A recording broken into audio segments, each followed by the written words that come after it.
নমস্কাৰ। অসমৰ ভূগোলৰ 4 নম্বৰ খণ্ডৰ আজি প্ৰথম প্ৰশ্নটো হৈছে আমচাং অভয়াৰণ্যৰ মুঠ মাটিকালি কিমান বৰ্গ কিলোমিটাৰ? ইয়াত 4টা অপশ্যন দিয়া আছে। এ দিয়া আছে 42.29 বৰ্গ কিলোমিটাৰ, বি দিয়া আছে 51.23 বৰ্গ কিলোমিটাৰ, চি দিয়া আছে 62.71 বৰ্গ কিলোমিটাৰ আৰু ডি দিয়া আছে 78.64 বৰ্গ কিলোমিটাৰ। এই 4টাৰ ভিতৰত শুদ্ধ উত্তৰ কোনটো হ'ব? ইয়াত শুদ্ধ উত্তৰটো হ'ব অপশ্যন ডি 78.64 বৰ্গ কিলোমিটাৰ। ভাৰতৰ মুঠ চাহ উৎপাদনৰ আধাতকৈ বেছি কোনখন ৰাজ্যত উৎপাদন হয়? ইয়াত 4টা অপশ্যন দিয়া আছে।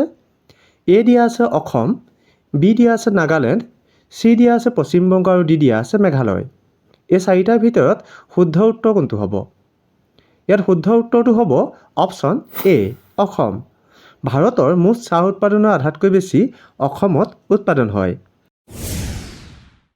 বাংলাদেশত ব্ৰহ্মপুত্ৰ নদীক কি নামেৰে জনা যায়? ইয়াত 4টা অপশ্যন দিয়া আছে। এ দিয়া আছে চাংপো, বি দিয়া আছে যমুনা, চি দিয়া আছে লোহিত আৰু ডি দিয়া আছে লুইত।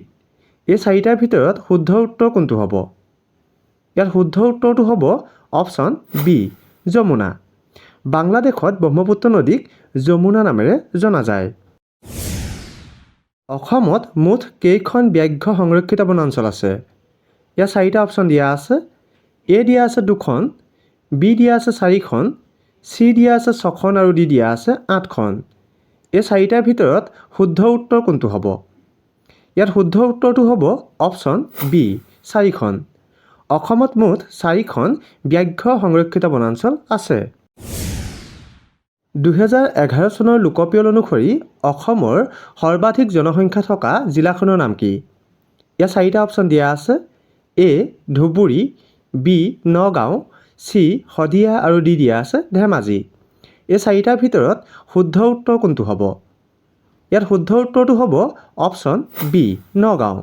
2011 চনৰ লোকপিয়ল অনুসৰি অসমৰ সৰ্বাধিক জনসংখ্যা থকা জিলাখনৰ নাম হৈছে নগাঁও।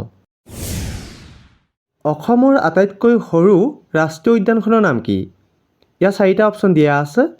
এ মানাহ, বি ওৰাং, চি ৰায়মনা আৰু ডি দিয়া আছে কাজিৰঙা।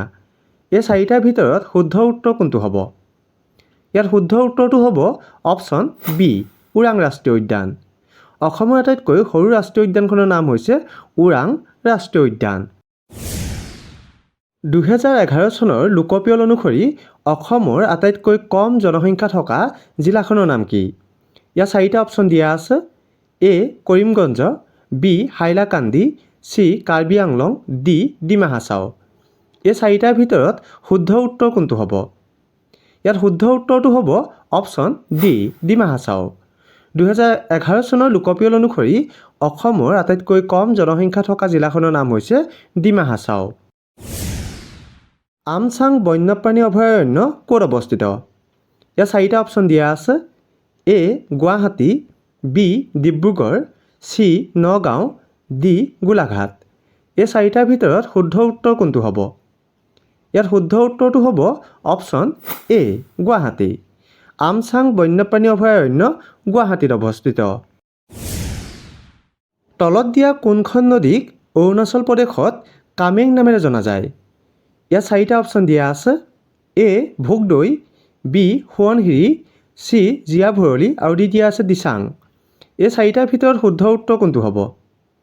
ইয়াত শুদ্ধ উত্তৰটো হ'ব অপশ্যন চি জীয়া ভৰলী। জীয়া ভৰলী নদীখনক অৰুণাচল প্ৰদেশত কামেং নামেৰে জনা যায়। অসমত মুঠ কেইখন হস্তী সংৰক্ষিত বনাঞ্চল আছে? ইয়াত 4টা অপশ্যন দিয়া আছে। এ দিয়া আছে 3খন, বি দিয়া আছে 5খন, চি দিয়া আছে 7খন আৰু ডি দিয়া আছে 9খন। এই 4টাৰ ভিতৰত শুদ্ধ উত্তৰ কোনটো হ'ব? ইয়াত শুদ্ধ উত্তৰটো হ'ব অপশ্যন বি 5খন। অসমত মুঠ 5খন হস্তী সংৰক্ষিত বনাঞ্চল আছে। এইটো খণ্ডত আপোনালোকলৈ আগবঢ়োৱা প্ৰশ্নটো হৈছে অসমত বৰ্তমান কেইখন ৰাষ্ট্ৰীয় উদ্যান আছে? ইয়াত 4টা অপশ্যন দিয়া আছে। এ দিয়া আছে 5খন, বি দিয়া আছে 7খন, চি দিয়া আছে 9খন আৰু ডি দিয়া আছে 11খন। এই 4টাৰ ভিতৰত শুদ্ধ উত্তৰ কোনটো হ'ব আপোনালোকে কমেণ্ট কৰি জনাব। আৰু যিসকলে ভিডিঅ'টো চাই ভাল লাগিলে আগলৈ শ্বেয়াৰ কৰি দিব। ধন্যবাদ।